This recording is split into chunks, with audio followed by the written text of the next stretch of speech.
سورۃ الکہف۔ بسم اللہ الرحمن الرحیم۔ الحمد للہ الذی انزل علی عبدہ الکتاب ولم یجعل لہ عوجا۔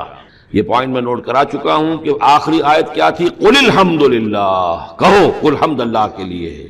یہ آخری آیت تھی سورہ بنی اسرائیل کی، اور سورہ کہف کی آیت شروع ہو رہی ہے الحمد للہ الذی، گویا کہ اس حکم کی تعمیل جو ہے اس سے آغاز ہو رہا ہے اس سورہ مبارکہ کا۔ اس کو میں نے کہا تھا یہ انٹر لاکڈ ہیں دونوں صورتیں جو ہیں، جیسے آتا ہے تورات میں کہ حضرت یعقوب اپنے بھائی عیسو کی ایڑیاں پکڑے ہوئے تولد ہوئے، یہ جڑواں پیدا ہوئے تو دو بھائی عیسو اور یعقوب۔ عیسو بڑے تھے، یعنی بڑے اس معنی میں جو بھی ہوتے ہیں جڑواں، ان میں جو پہلے جس کی ولادت ہو جائے وہ بڑا ہوتا ہے، چاہے 2 منٹ کا فرق ہو 5 منٹ کا فرق ہو۔ تو اس کی ولادت کے بعد پھر حضرت یعقوب کو عقب کہتے پیچھے کو، پیچھے آنے والا یعقوب، اس لیے ان کا نام پڑ گیا ہے کہ یہ پچھلا ہے۔ جو پہلا تھا وہ عیسو تھا، عیسو کے بارے میں کچھ معلوم نہیں ان کی اولاد وغیرہ کدھر گئی، بہرحال وہ ایک علیحدہ بحث ہے۔ تو اسی طریقے سے یہ سورہ کہف جو ہے گویا کہ سورہ بنی اسرائیل کی ایڑیاں پکڑے ہوئے قرآن مجید میں وارد ہو رہی ہے۔ اس میں آپ دیکھیے الحمدللہ الذی انزل علی عبدہ، وہی اللہ تعالیٰ نے اللہ کے اپنے رسول کی جو نسبت ہے اس کو عبد کے نمایاں کیا ہے۔ کتاب نازل کی ولم یجعل لہ عوجا، اور اس میں کوئی کجی نہیں رکھی، قیما، سیدھی، ٹھیک ٹھیک، روشن، مبین، لینذر بأسا شدیدا۔ اب یہ ہے لفظ جو بہت زیادہ غور کرنے کے قابل ہے۔ اس کتاب کے حضور پر نزول کے مقاصد میں سے ایک یہ بھی ہے خبردار کر دیں ایک بہت بڑی آفت سے۔ ویسے باسن جب واحد آتا ہے تو عام طور پر اس کے معنی جنگ ہوتے ہیں، جب جمع میں آتا ہے تو سختی، مصیبت، بھوک، فاقہ، یہ سارے بأسا۔ آیت البر میں بھی ہم نے پڑھا والصابرین فی البأساء والضراء وحین البأس۔ باسا جب جمع میں آیا ہے تو فقر و فاقہ، تکلیف، مصیبت، اور حین الباس جنگ کے وقت۔ تو ان دونوں کو ذہن میں رکھیے، بہت بڑی آفت، بہت بڑی آفت، بہت بڑی آفت ایک تو ہے دجالی فتنے کی، دجال المسیح الدجال جو آنے والا ہے، جس کے بارے میں حدیث میں آتا ہے کہ کوئی نبی اور رسول ایسا نہیں گزرا جس نے اپنی قوم کو دجال کے فتنے سے آگاہ نہ کیا ہو، اور پوری انسانی تاریخ میں دجال کے فتنے سے بڑا کوئی فتنہ نہیں، اور وہ ہر بندہ مومن کے امتحان کے لیے کڑا ترین جو ہے مرحلہ آ جائے گا، سخت ترین امتحان اس کا لیا جائے گا۔ تو یہ جو سختی ہے اس کی خبر دیتے ہوئے یہ سورہ مبارکہ نازل ہو رہی ہے، اور خاص طور پر اسے باسن اگر جنگ کے معنی میں لیں تو الملحمۃ العظمیٰ، کتاب الملاحم، جو کہ آپ دیکھیں گے احادیث کی کتابوں میں پورا باب ہے کتاب الملاحم، اور اس کا تعلق بھی دجال کے ساتھ ہے، کیونکہ پھر دجال ہی کو قتل کریں گے حضرت مسیح علیہ السلام نازل ہو کر۔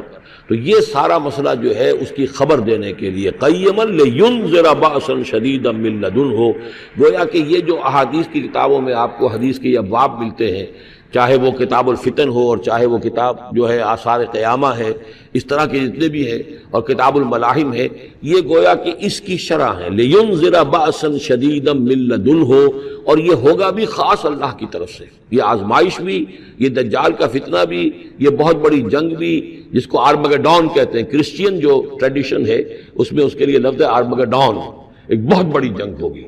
ڈکشنری میں بھی آپ دیکھیں گے کہ خیر اور شر کی قوتوں کے درمیان اس دنیا کے خاتمے سے پہلے ایک بہت بڑی جنگ ہونی ہے جس کا نام یہ آرمگڈون ہے۔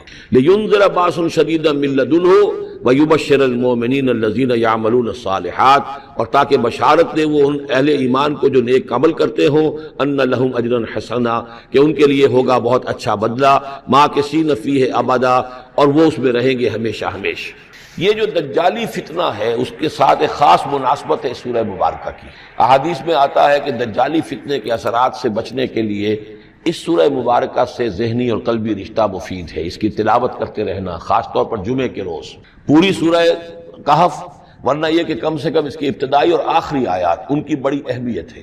دجالی فتنہ اصل میں کیا ہے سمجھ لیجئے کہ ایک تو ہے دجالی فتنہ بالعموم، دجل کہتے ہیں فریب کو، جیسے کہ کوئی نبی نہیں ہے وہ اس نے فریبی لبادہ اوڑھ لیا، نبوت کا دعویٰ کر رہا ہے، وہ دجال ہے۔ تو اس طرح کی تو حضور نے فرمایا ہے کہ 30 دجال پیدا ہوں گے، انہی میں سے ایک ہمارے زمانے کے اندر جو ہے یہ غلام احمد قادیانی بھی تھا، وہ دجال تھا جس نے کہ اعلان کیا کہ میں نبی ہوں جبکہ وہ نبی نہیں تھا۔ تو فریبی بنا ہوا جس نے کہ ملمہ اپنے اوپر چڑھایا ہوا ہے۔ اسی طریقے سے دجالی فتنہ یہ جو ہے اس پوری دنیا میں اس وقت جو فتنہ ہے وہ یہ ہے کہ مادہ پرستی کا اتنا غلبہ ہو چکا ہے ذہنوں کے اوپر، افکار کے اوپر، لوگوں کے نظریات کے اوپر، لوگوں کے اخلاق کے اوپر، لوگوں کے اقدار جو ہیں، ویلیوز جو ہیں اس کے اوپر، کہ وہ آخرت کو بالکل بھول گئے، اللہ کو بھول گئے، اسباب کے اندر گم ہے، مسبب الاسباب سے ذہول ہو گیا، دنیا ہی دنیا ہے، آخرت کو بھولے ہوئے ہیں، مادہ ہی مادہ ہے، روح سے کوئی سروکار ہی نہیں۔ یہ ہے بالعموم جس کا نام دجالی فتنہ ہے، کہ حقیقت کے اوپر پردہ پڑا ہوا ہے، آخرت پر دنیا کا پردہ پڑا ہوا ہے۔ یہ دنیا جو ہے در حقیقت کیا ہے؟ وَمَا الْحَيَاةُ الدُّنْيَا إِلَّا مَتَاعُ الْغُرُورِ، یہ دھوکے کا سامان ہے۔ اصل زندگی کو اس نے ڈھانپا ہوا ہے، ہم نے یہ سمجھ لیا کہ زندگی یہی ہے، اسی کے لیے بھاگ دوڑ محنت صبح و شام، اسی کے مستقبل کی فکر ہے، لیکن اصل زندگی اس کی کوئی فکر ہی نہیں ہے۔ باقی ایک دجال جو ہے جو آئے گا، وہ معاملہ احادیث کے اندر بھی بڑی طوالت کے ساتھ ہے، اور اس میں کافی پیچیدگیاں بھی ہیں، بعض چیزیں جو ہیں ایک دوسرے سے کچھ مختلف بھی ہیں، اس میں پھر اہل علم کو بہرحال مطابقت پیدا کرنی پڑتی ہے۔ میں نے جہاں تک اپنی کوشش کی ایک رائے تک میں پہنچا ہوں، لیکن ابھی میں اسے بیان نہیں کر رہا ہوں۔ بہرحال دجالی فتنے کی خبریں موجود ہیں بہت شدت کے ساتھ، اور اس صورت کا پڑھنا جو ہے اس میں بہت مفید ہے۔ اس صورت کے مضامین کا دجالی فتنہ بالعموم سے کیا تعلق ہے، وہ تو اس ہم دورہ ترجمہ دوران کے اس کے دوران بھی آپ کو معلوم ہو جائے گا، لیکن اس کے جو خاص بڑے مباحث ہیں، خاص طور پر یہ کہ ایک ہمارے بہت بڑے عالم گزرے ہندوستان میں اس صدی کے آغاز میں، مولانا مناظر حسن گیلانی، انہوں نے اس میں باقاعدہ کتاب لکھی ہے، آپ کو مل جائے گی بازار میں بھی، اصحاب کہف کے جو کا معاملہ سورہ کہف کے مباحث ہیں ان کے۔ میں نے اس کو اپنی ایک تقریر کے اندر کسی خطاب جمعہ میں سورہ کہف کے مضامین کا خلاصہ بیان کیا تھا، جس کا عنوان ہے دنیا کی حقیقت۔ ظاہر بات ہے تفاصیل زیادہ جو ہیں وہ میرے لیے ممکن نہیں ہے کہ اس دورہ ترجمہ کے دوران بیان کر سکوں۔ وَيُنذِرَ الَّذِينَ قَالُوا اتَّخَذَ اللَّهُ وَلَدًا، اور خبردار کر دے ان لوگوں کو جنہوں نے کہا کہ اللہ نے بیٹا بنایا۔ یہ ساری دجالیت جو ہے اس کی جڑ کیا ہے؟ مسیحیت، جو موجودہ مسیحیت ہے، جو حقیقت میں مسیحیت نہیں ہے، پالزم ہے، جس کی بنیاد تثلیث پر ہے کہ اللہ کا بیٹا بنا دیا حضرت مسیح علیہ السلام کو، اور انہیں کفارہ بنا دیا تمام جو بھی مان لے ان کو ان کے گناہوں کا، پیش کی معافی ہے ان کے گناہوں کی جو حضرت مسیح پر ایمان لے آئے، اور نمبر 3 شریعت ساقط کر دی، اور نمبر 4 سارا اختیار جو ہے وہ پوپ کے ہاتھ میں دے دیا گیا کہ تم جو چاہو جس چیز کو چاہو حلال کرو، جس چیز کو چاہو حرام کر دو۔ ان چیزوں نے مل کر نفس مذہب کو اس قدر قابل نفرت شے بنا دیا کہ یورپ کے عوام کے اندر مذہب کے خلاف شدید نفرت پیدا ہو گئی۔ چنانچہ اس کے بعد جب مسلمانوں کے زیر اثر وہاں پر علم پھیلا ہے، ہسپانیہ کی یونیورسٹیوں سے علوم اور فنون جو ہیں، یہ فرانس اور اٹلی اور جرمنی کے نوجوان آتے تھے، اور وہاں آ کر وہ قرطبہ اور غرناطہ اور طلیطلہ کی یونیورسٹیوں سے پڑھ کر جاتے تھے، تو ان کے زیر اثر جو ایک ریفرمیشن شروع ہوئی، اصلاح مذہب، اور ایک رینائسنس، تحریک احیاء العلوم، وہ جو اصل تو تحریک تھی اس بات کی کہ انسان علم کی طرف دوبارہ رجوع کرے، لیکن یہ کہ وہ علم جب آگے بڑھا ہے تو وہاں پہ عیسائیت کے خلاف جو رد عمل تھا اس کی وجہ سے اس میں مذہب کی دشمنی جو ہے اس تحریک کے اندر خود بخود شامل ہو گئی۔ تو مذہب سے بیزاری، روحانیت کا انکار، آخرت سے بالکل بے پرواہی اور اس کا بھی انکار، اور خدا ہے یا نہیں ہے اس سے کوئی سروکار نہیں، یہ جو اس تہذیب کے اصل میں اثرات بنے ہیں سارے، یہ اسی غلطیوں کا یہ اثرات ہیں، نتائج ہیں کہ جو عیسائی مذہب کے اندر جو یہ تحریفات کر کے جو غلطیاں کی گئی ہیں، اس کو یہاں کہا گیا ہے کہ ان لوگوں نے کہ جنہوں نے یہ عقیدہ ایجاد کیا، ما لہم بہ من علم، ان کے پاس اس کے لیے کوئی علمی سند نہیں ہے، ولا لآبائہم، نہ ان کے آباء و اجداد کے پاس کوئی سند تھی، کبرت کلمۃ تخرج من افواہہم، بہت بڑی بات ہے جو ان کے منہ سے نکل رہی ہے، بہت بڑی گستاخی ہے جو یہ اللہ تعالیٰ کی شان میں کر رہے ہیں، ان یقولون الا کذبا، یہ نہیں کہہ رہے مگر جھوٹ، سراسر سیدھا سفید جھوٹ بول رہے ہیں، فلعلک باخع نفسک علی آثارہم، تو اے نبی شاید کہ آپ اپنے آپ کو ہلاک کر لیں گے ان کے جو اثرات پڑنے والے ہیں، عیسائیت کے اس غلط عقیدے کے جو نتائج برآمد ہوئے ہیں،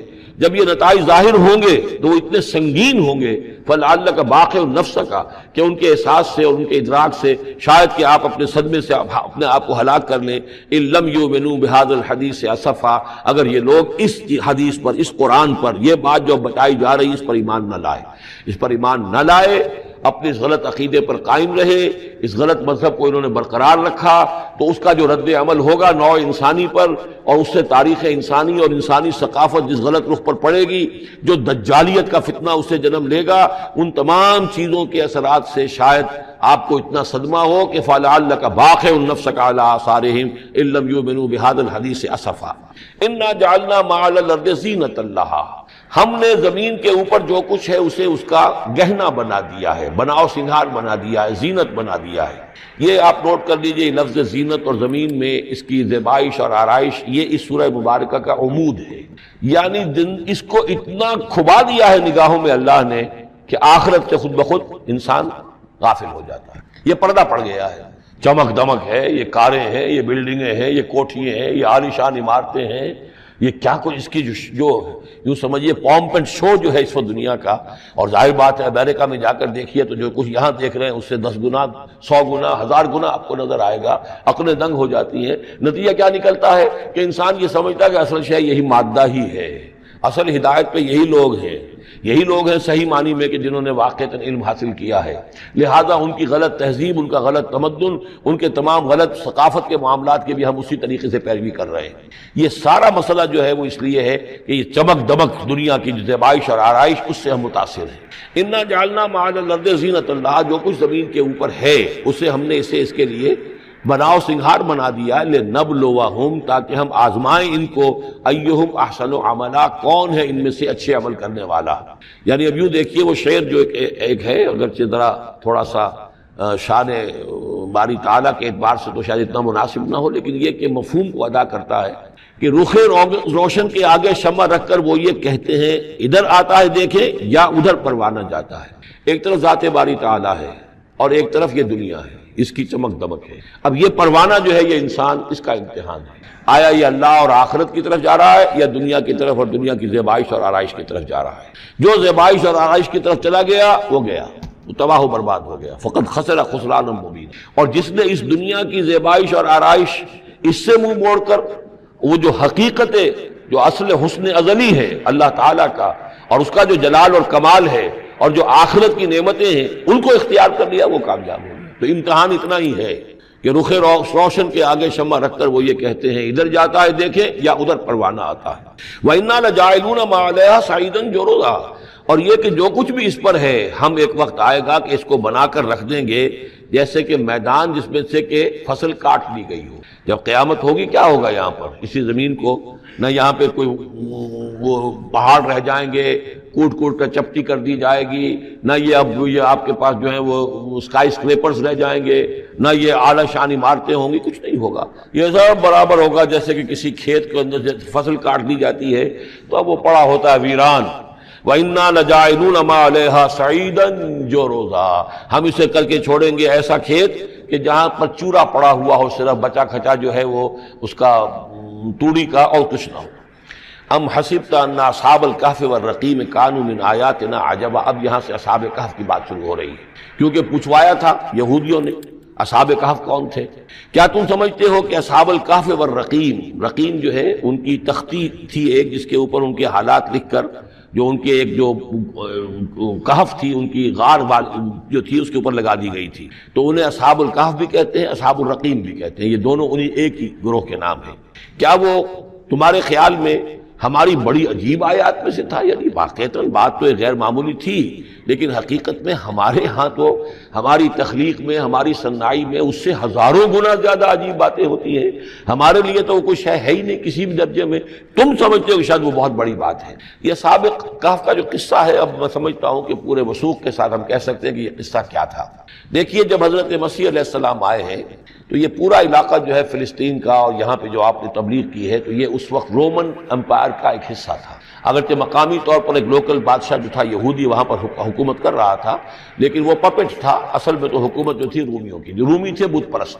اور اس کے بعد چونکہ انہوں نے بغاوت کی، حضرت مسیح تو اٹھا لیے گئے سن 30 عیسوی کے آس پاس یا 33 عیسوی کے آس پاس، لیکن اس کے بعد جو ہے ان یہودیوں نے بغاوت کی رومیوں کے خلاف، جس کے نتیجے میں سن 70 عیسوی میں ٹائٹس رومی نے تو ان کی حکومت بھی ختم کی اور بیت المقدس کو برباد کیا، یروشلم کو تباہ کیا، 1,33,000 یہودیوں کو قتل کیا اور ان کو بھیج دیا، نکال دیا وہاں سے باہر۔ اس وقت کا معاملہ یہ ہے کہ اب کوئی اکے دکے جو بھی رہ جاتے تھے یہاں پر، کوئی یہودی یا عیسائی، یہودیوں کو تو نکال دیا، عیسائی رہ گئے، لیکن عیسائیوں پر بھی بہت ظلم ہوتا تھا۔ یہ موحد تھے، حضرت عیسیٰ کے ماننے والے، وہ بت پرست تھے۔ تو اس زمانے میں کہیں بادشاہ کوئی تھا، ڈیسیس یا دقیانوس جس کو کہتے ہیں، اس کے زمانے میں کچھ جو عیسائی تھے حضرت عیسیٰ پر ایمان رکھنے، آج کے عیسائیوں پر قیاس نہ کیجیے، جو نصارہ تھے حضرت عیسیٰ کو ماننے والے جو موحدین تھے، ان میں سے کچھ نوجوانوں کی پیشی ہوئی بادشاہ کے دربار میں۔ انہوں نے کہا کہ تم اپنے نئے دین سے اگر باز نہیں آؤ گے، اتنے دن کی مہلت تمہیں دی جا رہی ہے تو تمہیں سولی چڑھا دیا جائے گا، بس مہلت دی جا رہی ہے، جاؤ غور کر لو، سوچو۔ ان لوگوں نے آ کر سوچا کہ اب نہ تو ہمارے لیے یہ ممکن ہے کہ ہم مقابلہ کر سکیں، چلو کسی غار میں چھپ جاتے ہیں، دیکھیں اللہ تعالیٰ کیا کرتا ہے ہمارے لیے۔ وہ ایک غار میں جا کر چھپے ہیں، اور غار میں جا کر چھپے ہیں تو اللہ نے انہیں وہاں پر سلا دیا، موت تاری نہیں کہ سلا دیا۔ اللہ کروٹ بھی بدلواتا رہا، ان کے لیے سارا کچھ بندوبست کیا، اللہ کی قدرت میں تھا۔ حضرت عزیر کو 100 برس کے لیے مار دیا تھا، موت کے بعد ان کو دوبارہ زندہ کر دیا۔ لیکن یہ کہ ان کا معاملہ یہ ہے کہ ان کو وہاں پر جو ہے تقریباً 300 برس یہ وہاں پر پڑے رہے اس غار کے اندر۔ غار کی شکل کچھ خاص ایسی تھی کہ ادھر آنا جانا لوگوں کا تھا ہی نہیں، اور یہ ہے جو موجودہ ترکی کے علاقے میں شہر ایفسس ہے، اس کے آس پاس ہیں اس طرح کے غار، جیسے ایجنٹا کے غار ہندوستان کے مشہور ہیں، ایسے ہی وہاں بھی غاروں کا سلسلہ ہے، اور ہیں بھی وہ ایسے کہ ان کے دہانے جو ہیں وہ ہے شمال کی جانب، تو دھوپ ان میں براہ راست نہیں جاتی، صرف یہ کہ ریفلیکٹڈ لائٹ تو آتی ہے لیکن یہ کہ براہ راست دھوپ نہیں جاتی، تو ایک طرح کا اندھیرا سا اس کے اندر، ٹوائی لائٹ جسے آپ کہہ لیں، وہ رہتا ہے سارا دن۔ وہاں پر یہ 300 برس تک سوتے رہے۔ اس 300 برس کے عرصے میں یہ ہوا کہ رومن امپائر جو ہے اس نے خود عیسائیت اختیار کر لی۔ 300 عیسوی کے اندر کانسٹنٹائن جو تھا ایمپرر، وہ عیسائی ہو گیا، اب پوری امپائر جو عیسائی ہو گئی۔ اب اس کے زمانے میں اس کے بعد تھیوڈوسیس ہے ایک، 446 عیسوی میں یہ تھا، اس کے زمانے میں اللہ تعالیٰ نے ان لوگوں کو جگایا 300 برس کے بعد۔ اب یہ سمجھ رہے ہیں کہ وہی زمانہ ہے، وہی کفار کی حکومت ہے، وہی مشرکین ہے۔ اب انہوں نے ڈرتے ڈرتے اپنے کسی ایک آدمی سے کہا بھائی جاؤ یہ لے کے سکہ لے کر جاؤ، چاندی کا، کچھ نہ کچھ کھانے پینے کے لیے لے کر آؤ، دیکھنا لیکن اس طرح ہو کہ ہمارا پتہ نہ چل جائے کہ ہم یہاں چھپے ہوئے ہیں۔ وہاں جو گئے انہوں نے وہ سکہ جو پیش کیا، ان کا یہ سکہ تمہارے پاس کہاں سے آیا؟ یہ تو بہت پرانا سکہ ہے، تو 400 سال پرانا، 300 سال پرانا سکہ کہاں سے لے آئے تمہیں کوئی خزانہ ملا؟ بہرحال اس حوالے سے اب وہ جو ہے وہ پکڑے گئے، ان کی حالت جو ہے وہ جو بات سامنے آ گئی۔ لیکن جب بات سامنے آ گئی تو اب ان کا بہت وہ عزت کی گئی، اس لیے کہ اب تو جو ان کا مذہب تھا در حقیقت پوری مملکت کا مذہب وہی ہو چکا تھا، تو صورتحال تو تبدیل ہو چکی ہے۔ پھر یہ کہ اس کے بعد تفصیل معلوم نہیں ہے کہ غالباً وہ جا کر اپنی اسی غار میں وہ سو گئے ہیں، یا دوبارہ اللہ نے ان پر وہیں پر موت طاری کر دی ہے، اس کا دروازہ بند کر کے اور اس پر ایک تختی لگا دی گئی ہے۔ یہ اصحاب کہف ہے۔ گبن کی جو ہے decline and fall of Roman empire, اس میں بھی یہ 7 سلیپرز، 7 سونے والے، ان کی کہانی موجود ہے۔ یہ چیز جو ہے گویا کہ رومن لٹریچر کے اندر موجود تھی، اس کا جو ذکر موجود تھا، اور قرآن مجید میں یہ امتحاناً سوال کیا گیا حضور سے، تو اس کا جواب دیا گیا کہ یہ 300 برس تک کچھ لوگوں کو سلا دینا، یہ اللہ تعالیٰ کے نزدیک تو کوئی بڑی بات نہیں ہے، تمہارے نزدیک ام حسبت ان اصحاب الکہف والرقیم کانوا من آیاتنا عجبا اذ ابى الفتية الى الکہف، جبکہ وہ نوجوان آئے اپنے اس غار میں، فقالوا، اور انہوں نے کہا ربنا آتنا من لدنک رحمتا، پروردگار اب خاص اپنے خزانہ فضل سے ہمارے لیے رحمت کا بندوبست فرما، وہیئ لنا من امرنا رشدا، اور ہمارے لیے ہمارے معاملے کے اندر جو ہے وہ کوئی عافیت کا بندوبست فرما۔ فضربنا علی آذانہم، تو ہم نے تھپکی دے دی ان کے کانوں پر، فی الکہف سنین عددا، اسی وہ غار کے اندر جو ہے وہ سوتے رہے کئی سال۔ ابھی یہاں اس بات کو نہیں چھیڑا کتنے سال، سنین عددا، متعدد سال وہ سوتے رہے۔ ثم بعثناہم، پھر ہم نے انہیں اٹھایا، لنعلم ای الحزبین احصیٰ لما لبثوا امدا، تاکہ ہم دیکھیں کہ 2 گروہوں میں سے کس کو صحیح معلوم ہے کہ کتنے عرصے وہ وہاں رہے تھے۔ اس کا ذکر آگے آ جائے گا 2 گروہوں سے مراد کیا ہے۔ اور تیسری اہم ترین آیات کیا ہے؟ آیات قرآنیہ۔ ان تینوں میں گہرا ربط ہے، آیات آفاقی، آیات انفسی، آیات قرآنی۔ ان میں تدبر کے ذریعے، غور و فکر کے ذریعے انسان ایمان حاصل کرے، یہ ٹاپ کا ایمان ہے، یہ انٹلیکچوئلز کا ایمان ہے، یہ صدیقین کا ایمان ہے۔ نمبر 2، ایک ایمان ہے عوام کے لیے، اس کے 2 راستے ہیں۔ نمبر 1، صاحب یقین کی صحبت، جس کے اندر یہ ایمان پیدا ہو چکا ہو، آپ اس کے قریب رہیے، اگر بھٹی کے سامنے بیٹھیں گے حرارت پہنچے گی، اگر آپ برف کی سل کے قریب ہوں گے ٹھنڈ پہنچے گی. صاحب امین صاحب ایمان کی صحبت اختیار کریں گے ایمان سراغ کرے گا. یہ ہے عوام کے لیے صحبت. کونوا مع الصادقین، ان کی صحبت اختیار. تیسرا ذریعہ ہے جو ہمارے لیے خاص طور پر جو مسلمان پیدا ہوئے ہیں. اب ایک بچہ ہے 7 سال کا، آپ نے نماز پڑھنے کی عادت ڈال دی، پڑھ رہا، اگرچہ غیر شعوری عمر سے شروع کر دیا اس نے، روزہ رکھتا ہے، 9 برس کا ہو گیا روزہ رکھنا شروع کیا. یہ اعمال جو ہیں ان سے بھی ایک یقین پیدا ہوتا ہے. جیسے یقین سے عمل پیدا ہوتا ہے ایسے ہی عمل سے بھی یقین پیدا ہوتا ہے. جب مداومت کرتے رہیں گے اس پر تو اس سے بھی ایک یقین کی کیفیت انسان میں پیدا ہو جاتی. سورہ حجرات میں جو بحث آئی ہے اس کے آخر میں یہی ہے کہ اے نبی یہ بدو جو دعوے دار ہے ایمان کے، یہ آپ پر احسان دھر رہے ہیں. یمنون علیک ان اسلموا قل لا تمنوا علی اسلامکم بل اللہ یمن علیکم ان ہداکم للایمان ان کنتم صادقین. یہ آپ پر احسان دھر رہے ہیں کہ ایمان لے آیا. نبی ان سے کہیے مجھ پر اپنے ایمان کا کوئی احسان نہ دھرو، اپنے اسلام کا، بلکہ اللہ تم پر احسان دھرتا ہے کہ اس نے تمہیں ایمان کے راستے پر ڈال دیا ہے. جب اسلام پر آ گئے ہو تو عمل کرتے رہو گے. ان تطیعوا اللہ ورسولہ، اگر عمل کرتے رہو گے تو اس عمل کے ذریعے سے بھی تمہارے اندر ایمان پیدا ہو جائے گا. تو یہ 3 راستے ذہن میں رکھیے. جو عوام ہے غور و فکر، سوچ بچار، اس کی صلاحیت نہیں یا مواقع نہیں، ان کے لیے یہ 2 راستے ہیں، یقین بذریعہ عمل اور یقین بذریعہ صحبت. یہاں سے اٹھا رہے ہیں لوگوں کو، بار بار یہیں آ جاتے ہیں، لیکن ان کو دقت ہوتی. یہاں پہ کوئی صاحب پہلے سے روک دیا کرے نا جو بعد میں گڑبڑ ہوتی ہے. تو ایک ایمان ہے انٹلیکچوئلز کا، صدیقین کا، جن کو قرآن کہتا ہے اولو الالباب الذین یعقلون ان فی خلق السماوات والارض واختلاف اللیل والنہار لآیات لأولی الالباب. ہوش مندوں کے لیے، عقل مندوں کے لیے، غور و فکر کرنے والوں کے لیے، اصحاب دانش و بینش کے لیے ہماری کائنات میں ہماری نشانیاں ہیں. غور کرو اور ہمیں پہچانو، خود اپنے اندر جھانکو اور ہمیں پہچانو. اور ہماری یہ آیات جو ہیں ہمارے کلام کی، اس کی آیات جو ہیں ان میں وہ ایمان رچا بسا ہوا ہے. ان پر غور کرو، غوطہ زنی کرو. قرآن میں ہو غوطہ زن ہے مرد مسلمان. یہ ہے ٹاپ کا ایمان، یہ ہے اصل وہ ایمان کہ جو مطلوب ہے. اب باقی حضرات جو ہیں ان کے قریب رہیں گے، ایمان حاصل کر لیں گے، اور جو اعمال اللہ نے بتائے ہیں ان پر عمل کرتے رہیں گے، ایمان حاصل. اب دوسری بات کی طرف آئیے، نفاق سے کیسے بچا جائے اس کے لیے بھی 3 عمل ہیں. پہلی چیز، اور 2 چیزیں تو وہ ہیں کہ جو سورہ منافقون ہی کے دوسرے رکوع میں بیان ہوگی. پریونشن کیسے ہوگی، بچو گے کیسے؟ دوام ذکر، اللہ کو یاد رکھو. یا ایھا الذین آمنوا لا تلہکم اموالکم ولا اولادکم عن ذکر اللہ ومن یفعل ذلک فاولئک هم الخاسرون. دل کو غفلت میں مت آنے دو. دل غافل ہوگا شیطان کا ڈیرا بن جائے گا. وہ دوام ذکر میں، البتہ یہ ذہن میں رکھیے کہ دوام ذکر کا ذریعہ کیا ہے، اس میں مغالتے ہیں لوگوں کو. جو سب سے بڑا ذکر ہے اس کو بھولے ہوئے ہیں، اور جو تیسرے چوتھے نمبر کا ذکر ہے اس کو سمجھ بیٹھے ہیں کہ بس یہی ذکر ہے. سب سے بڑا ذکر، مجسم ذکر قرآن ہے. الذکر انا نحن نزلنا الذکر وانا له لحافظون. وہ الذکر کون سا ہے؟ قرآن. اسی کو فرمایا، میں نے وہ آیت سنائی تھی کہ لوگ تنزیہ کہتے تھے یا ایھا الذی نزل علیہ الذکر انک لمجنون. حضور سے مخاطب ہو کر کہتے ہیں فلاں جس کے اوپر کے اس کے خیال کے مطابق ذکر نازل ہوا ہے، ہم تو تمہیں پاگل سمجھتے ہیں. وہاں بھی لفظ کیا ہے؟ الذکر. تو معلوم کیا ہوا؟ انا انزلنا الیک الذکر لتبین للناس ما نزل الیہم. یہ الذکر ہے. تو اس سے بڑا ذکر کوئی نہیں. تلاوت قرآن، تدبر قرآن، غور و فکر قرآن کا، قرآن کو یاد کرنا. اس پر میرا کتاب چاہے مسلمانوں پر قرآن مجید کے حقوق، اب تو یہاں شاید کوئی کتاب موجود نہیں رہی ہے، اور اگر آپ کو ضرورت ہوتی ہے پاکستان سے منگا لیتے ہیں ہر شے، پڑھیے انشاءاللہ آ جائے گی چیز. نمبر 2 ذکر کیا ہے؟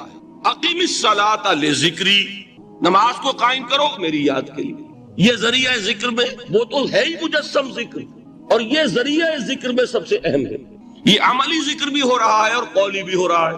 سورہ فاتحہ پڑھی آپ نے، قرآن شریف کی کچھ آیات پڑھی، پھر رکوع کیا. یہ رکوع جو ہے یہ آپ کا عملی ذکر ہے کہ آپ نے اپنے وجود سے اللہ کی عظمت کو تسلیم کیا. پھر آپ سجدے میں گرے، یہ آپ کا عملی ذکر ہے کہ اپنے وجود سے آپ نے اللہ کی عظمت کو اور تسلیم کیا. تیسری چیز ہے مسنون دعائیں اور مسنون اذکار جو حضور سے ثابت. ہمارے ہاں کیا ہو گیا، مجھے فلاں بزرگ نے یہ چیز بتائی ہے، وہ تو پڑھتے چلے جا رہے ہیں. نہ قرآن سے دلچسپی، نہ اذکار مسنونہ سے دلچسپی، ادعیہ معصورہ۔ آپ غور کریں گے کہ زندگی کے ہر عمل کے لیے حضور کی دعا موجود ہے۔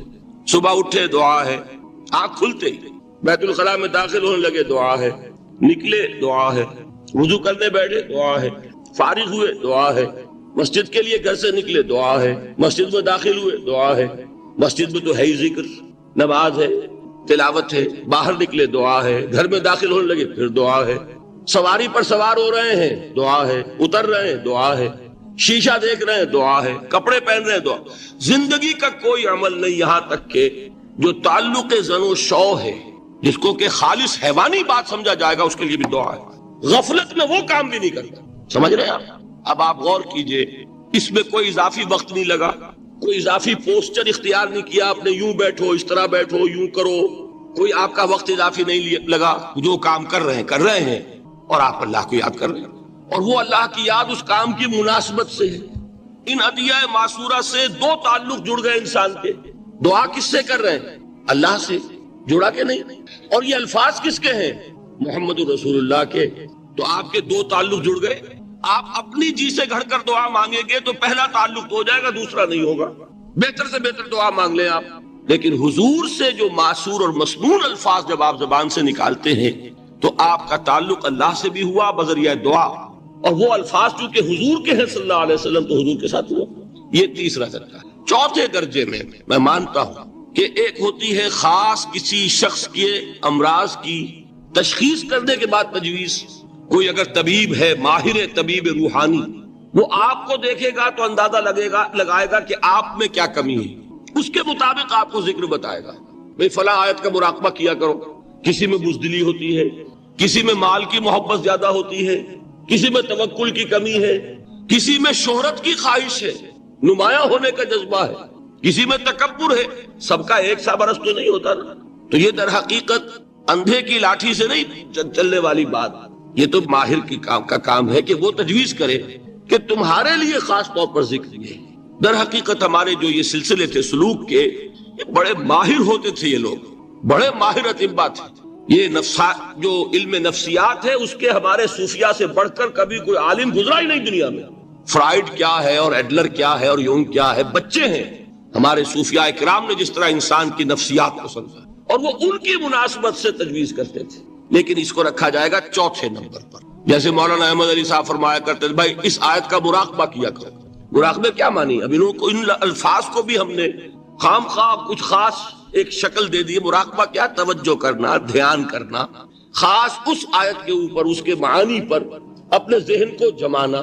وہ کیوں ہے؟ تاکہ آپ کے اندر جو کمی ہے اس کی تلافی اس سے ہو۔ لیکن یہ کہاں آئے گا؟ چوتھے نمبر پر، سمجھ گئے؟ تو نفاق سے بچنے کا ذریعہ، پریونشن کیا ہے نفاق سے؟ دوام ذکر۔ نہ تمہیں تمہاری اولاد، نہ تمہارے اموال، نہ تمہاری تجارت، نہ کاروبار اللہ کے ذکر سے غافل نہ کر سکے۔ پنجابی میں کہتے ہیں کہ ہتھ کارول اور دل یار ول۔ کام کر رہے ہیں آپ، لیکن یہ کہ دل اللہ کے ساتھ لگا ہوا ہے، زبان تر ہے اللہ کی یاد سے۔ جو قرآن یاد ہے، گاڑی میں آپ بیٹھے جا رہے ہیں، 2 گھنٹے آپ کو کار میں لگانے ہیں، قرآن شریف پڑھتے جائیے، اس سے بڑا ذکر ہی کوئی نہیں۔ یہ ہے پریونشن۔ اب اگر مرض ہو جائے تو کیا؟ اس کے لیے 2 چیزیں ضروری ہیں۔ ایک دیکھیے، عجیب ہے یہ، نفاق کا علاج انفاق سے، صرف ایک الف لگانا۔ انفاق کے معنی اور ہے، یہ بنا ہے کس سے؟ نفقت الدراہم، پیسے ختم ہو گئے، مک گئے، یا نفق الفرس، گھوڑا مر گیا۔ تو مال کو کھپانا، لگانا اللہ کی راہ میں۔ اگر دل میں نفاق کی کوئی آلائش آئی ہے تو اس کا ازالہ ہوگا انفاق فی سبیل اللہ سے۔ مال اللہ کی راہ میں دیجئے، صدقہ کیجئے، خیرات کیجئے، دیجئے، اللہ کے دین میں لگائیے۔ جتنا لگائیں گے نفاق دھل جائے، اس لیے کہ اصل سبب نفاق کا ہے ہی حب دنیا، دنیا کی محبت۔ لہذا اس کا ازالہ ہوگا جو سب سے محبوب شے ہے، مال۔ انہ لحب الخیر لشدید، مال محبوب ترین ہے کہ نہیں؟ لہذا اس کو اللہ کی راہ میں لگائیں گے تو وہ نفاق دھل جائے گا۔ اور ایک اور چیز ہے جو بہت اہم ہے، بہت ہی شعوری طور پر اس کا اہتمام کیجئے۔ جس وقت دین کے کسی فرض کی انسان کو سمجھ آ جائے، اس کا شعور پیدا ہو جائے، پھر ڈیلے نہ ہو۔ ذرا سا ڈیلے جو ہے اس پر عمل کرنے میں یہ در حقیقت نفاق کو جڑ پکڑنے کا موقع دینا ہے. Immediate action. ایک بات سمجھ میں آ گئی، فوراً عمل. اس میں شیطان کیا کرتا ہے، ذرا ٹھہر جاؤ، ابھی دیکھو یہ فرض ہے، یہ ذمہ داریاں ہیں، یہ کرنا ہے، وہ پھر لگا دینا اپنے آپ کو. بہت سے لوگ کہتے ہیں بس یہ ریٹائرمنٹ کے بعد تو سارا میں دین کے لیے وقف کر دوں گا. اول تو خدا کے بندے تمہارے اندر رہ کیا جائے گا ریٹائرمنٹ کے بعد؟ سارا تو کھپ چکو گے، رہ کیا جائے گا؟ دوسرے یہ کہ یہ بھی جان لیجئے کہ کار دنیا کسے تمام نہ کر. ریٹائرمنٹ کے بعد کون فارغ ہو جاتا ہے؟ بیٹوں بیٹیوں سے فارغ ہوئے تو پوتے پوتیاں موجود ہیں، نواسے نواسیاں موجود ہیں. کبھی بھی وہ بوجھ ختم نہیں ہوتا زندگی کا. وہ تو یہ کہ آج بات سمجھ میں آئی ہے تو آج عمل ہونا چاہیے. قرآن مجید میں سورہ انعام میں بڑی شدید وعید آئی ہے. الفاظ ہیں یہ وَنُقَلِّبُ أَفْئِدَتَهُمْ وَأَبْصَارَهُمْ كَمَا لَمْ يُؤْمِنُوا بِهِ أَوَّلَ مَرَّةٍ. انسان پر ایک حقیقت کا انکشاف ہوا کہ یہ بات حق ہے، فوراً تسلیم کرے. کسی مصلحت کی وجہ سے، کسی بزدلی کی وجہ سے، کسی لالچ کی وجہ سے، کسی اپنی سیادت یا قیادت کی وجہ سے کیسے مان لوں؟ لوگ کہیں گے کہ یہ نیچے ہو گیا، وہ اونچا ہو گیا جس کی بات مانی. کسی وجہ سے رک گئے تو اللہ تعالیٰ اندر سے وہ جو استعداد ہے حق کو پہچاننے کی وہ سلب کر لیتا ہے. وَنُقَلِّبُ أَفْئِدَتَهُمْ وَأَبْصَارَهُمْ. ہم الٹ دیں گے ان کے دلوں کو بھی اور ان کی آنکھوں کو بھی. کیوں؟ كَمَا لَمْ يُؤْمِنُوا بِهِ أَوَّلَ مَرَّةٍ. اس لیے کہ وہ پہلی مرتبہ جب انکشاف حق ہوا ہے وہ ایمان نہیں لایا. اس کا میں ایک واقعہ آپ کو سنانا چاہتا ہوں کہ کس طرح صحابہ کرام پر بھی وقتی طور پر یہ واقعہ اگر صحابہ کرام کا نہ ہوتا تو یہ حقائق سمجھ میں نہ آتے. غزوہ تبوک کے موقع پر یہ میں جملہ انکمپلیٹ رہ گیا، ضعف ایمان کا حملہ ہو جاتا تھا، نفاق کا نہیں معاذ اللہ. لیکن ضعف ایمانی کی اگلی منزل شروع ہو جاتی ہے نا، نفاق. یہاں جھوٹ بولنا شروع کیا، نفاق. جھوٹی قسمیں کھانی شروع کی، سیکنڈ سٹیج. اور جہاں مومنین صادقین سے بغض اور عداوت پیدا ہو گیا وہ تھرڈ سٹیج. تو وہ ضعف ایمان کا کیسے ہوتا ہے یہ حضرت کعب ابن مالک نے بڑی تفصیل سے بیان کیا ہے. غزوہ تبوک کے موقع پر جہاں منافقین نے آ کر جھوٹے بہانے بنائے، جھوٹی قسمیں کھائیں اور حضور سے ایگزمپشن لے لی، چھٹی لے لی، رخصت لے لی، وہاں 3 ایسے صحابہ بھی تھے جو مومن صادق تھے، لیکن وقتی طور پر شیطان نے انہیں ورغلایا. کیسے ورغلایا وہ سمجھ لیجیے. کعب ابن مالک نے تفصیل سے بیان کیا ہے اور میرے نزدیک یہ جہاں تک میرا مطالعہ ہے طویل ترین حدیث ہے، بخاری اور مسلم میں بھی موجود ہے. حضور جب واپس آئے ہیں اور اب آپ نے ایک ایک کو بلایا. جن لوگوں نے تو پہلے جھوٹی قسمیں کھا لی تھی ان کو تو بلانے کی ضرورت نہیں تھی، لیکن کچھ لوگ ایسے بھی تھے کہ جنہوں نے ایگزمپشن بھی نہیں لی تھی اور گئے بھی نہیں تھے. اب ان کو آپ نے ایک ایک کر کے پیشی ہوئی. آپ کیوں نہیں گئے تھے؟ تو اب جو منافقین تھے ان میں سے انہوں نے اس موقع پہ جھوٹی قسمیں کھا لی. خدا کی قسم حضور ہم تو بالکل تیار تھے، پوری میں نے تیاری بھی کر لی تھی، پورا ارادہ تھا، یہ وقتی طور پر یہ مصیبت مجھ پر آ پڑی. جس نے قسم کھائی انہوں نے کہا اچھا ٹھیک ہے جائیے. کعب ابن مالک کی باری آئی تو ان کے الفاظ اپنے یہ کہ جب میں پیش ہوا تو حضور کے چہرے مبارک پر ایک غصے والی مسکراہٹ تھی. زہر خند کہتے ہیں، ایک مسکراہٹ ہے لیکن غصے کے ساتھ، غضبناک. آپ فرمائیے آپ کیوں نہیں گئے؟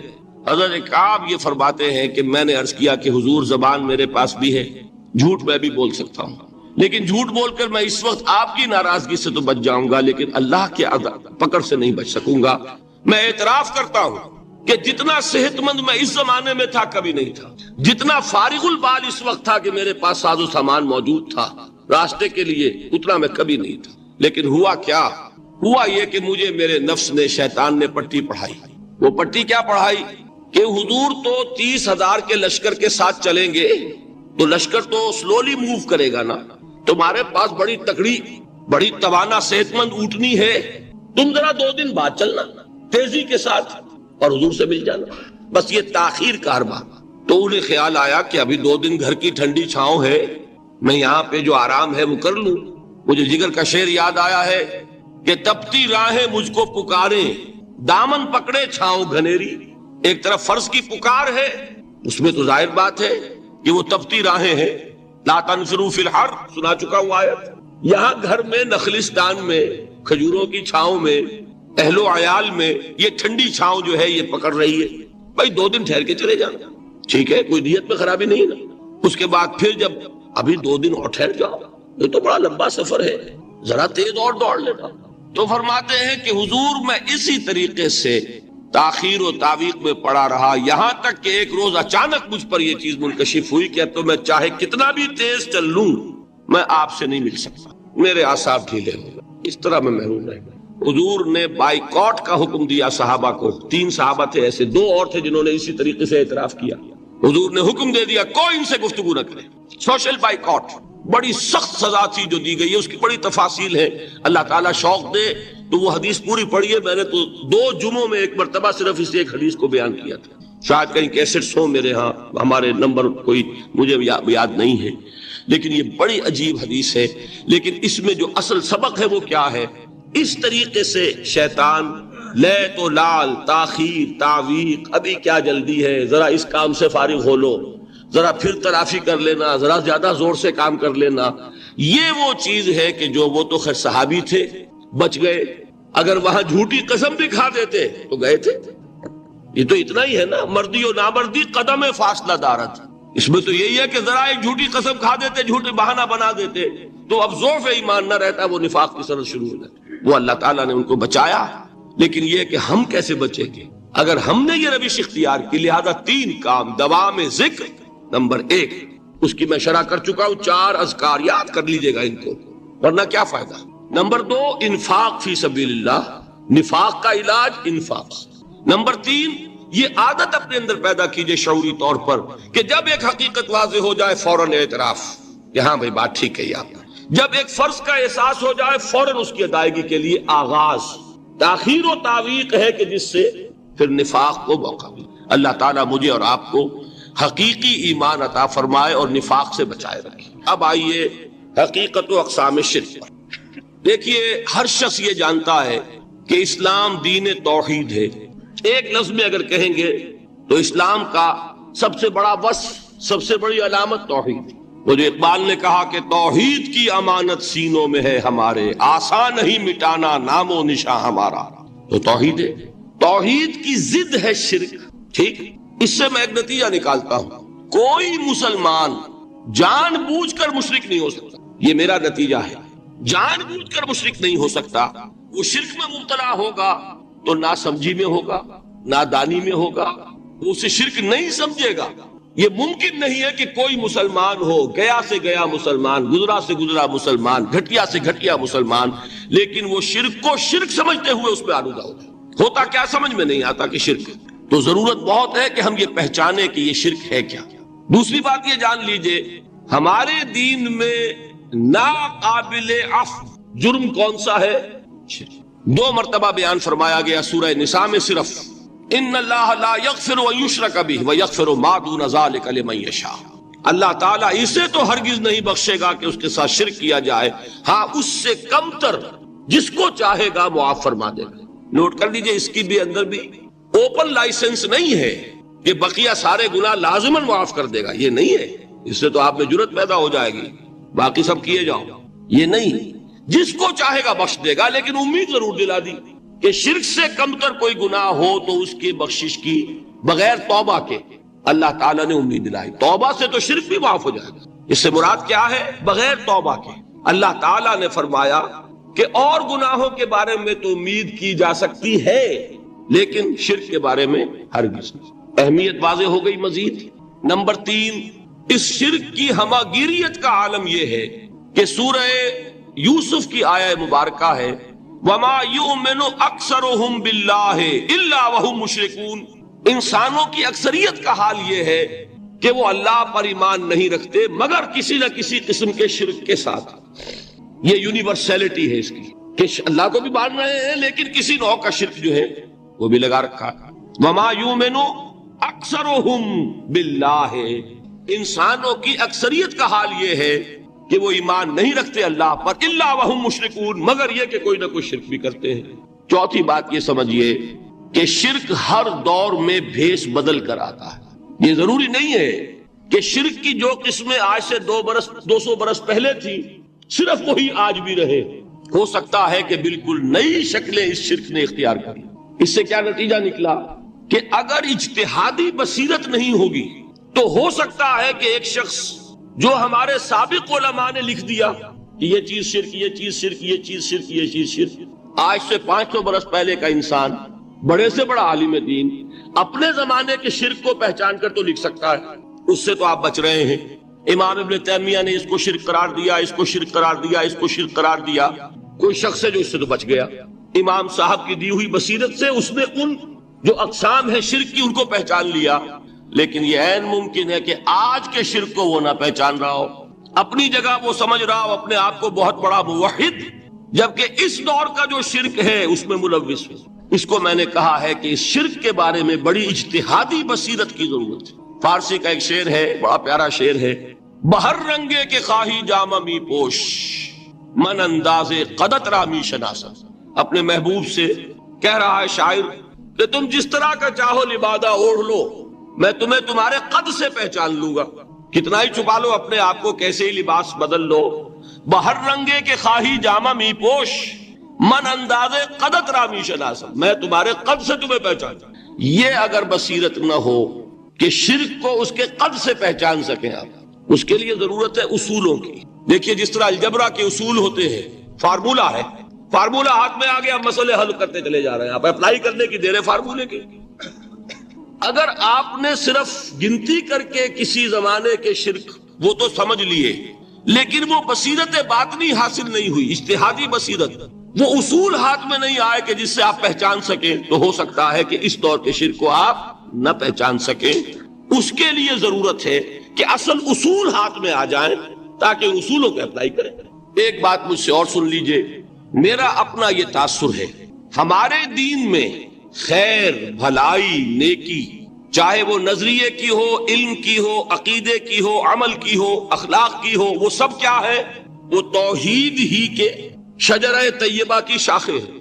اور شر، برائی، گمراہی، خیالات کی ہو، نظریات کی ہو، علم کی ہو، عقیدے کی ہو، عمل کی ہو، اخلاق کی ہو، سب کے ڈانڈے شرک کے شجرہ خبیثہ سے ملتے ہیں۔ اس شجرہ خبیثہ کے برگوبار ہے جو بھی برائی ہے، عمل کی یا علم کی، اور اس شجرہ طیبہ کے برگوبار ہیں جو بھی خوبی ہے، عمل کی یا عقیدے۔ یہ میرا تاثر ہے، اور جب تک اس انداز میں وہ آپ کو اندرونی رشتے ظاہر نہیں ہوں گے، آپ پر منکشف نہیں ہوں گے، وہ اجتہادی بصیرت جو ہے پیدا نہیں ہو سکے۔ اب آئیے ایک اور بات دیکھیے، شرک میں اور الحاد میں کیا فرق ہے، یہ بھی ہم نہیں سمجھتے۔ الحاد، مادہ پرستی، وہ کیا ہے؟ ایتھیزم، کسی بھی خدا کا انکار۔ ہمارے آج کے دور کی سب سے بڑی گمراہی یہ ہے۔ شرک کیا ہے؟ خداؤں کو ماننا، یہ کیا ہے؟ تھیزم ہے، لیکن پولی تھیزم ہے۔ توحید کیا ہے؟ مونو تھیزم ہے، ایک خدا کا ماننا۔ لیکن شرک کے اندر ایک اور حقیقت کو پہچان لیجئے، شرک میں ہمیشہ ٹاپ پر ایک خدا کو مانتے ہیں، باقی سارے خدا نیچے ہوتے ہیں، اوپر جا کر وہ توحید ہوگی ہمیشہ۔ کوئی مشرکانہ نظام ایسا نہیں ہے جو ٹاپ پر جا کر توحید نہ بن جائے۔ دیکھیے ہندو دیویاں، دیوتا بے شمار، لیکن مہادیو وہ بھی کیا دو ہیں؟ مہادیو وہ تو ایک ہے۔ انگریزی میں گاڈز، گاڈیسز، لیکن وہ چھوٹے جی سے لکھے جائیں گے، چھوٹے جی سے لکھے جانے والے gods and goddesses. Roman mythology ہو، گریک مائتھولوجی ہو، ان دیویوں دیوتاؤں کے نام ہی آپ نہیں یاد کر سکتے، لیکن گاڈ بڑے جی سے وہ ایک ہے کہ نہیں؟ ٹاپ پر جو ہے وہ ایک ہے، اس کو وہ بھی مانتے ہیں کہ اومنی پوٹنٹ، اومنیشنٹ، اومنی پریزنٹ، علی کل شیء قدیر، بکل شیء علیم، ہر جگہ موجود، وہ تو ایک ہی ہے، وہ تو کیپٹل جی سے لکھا جائے گا۔ باقی اس کے نیچے فوج ہے دیویوں کی، دیوتاؤں کی، خداؤں کی اور خدانیوں کی، وہ گاڈز اینڈ گاڈیسز ہیں۔ عرب میں کیا تھا؟ میں نے پہلے آپ کو وہ دو مثالیں دے دی ہیں، تیسری اور ایران کی لے لیجئے، خیر کا خدا اور شر کا خدا، اور ایک یزداں، ایک اہرمن، ٹھیک، سنویت ہو گئی نا، دو خداؤں کو مانا، لیکن وہی ہے جو خدائے خدائے گاں، خداؤں کا خدا، اس کو ایک ہی مانتے ہیں۔ یہی معاملہ عرب میں تھا۔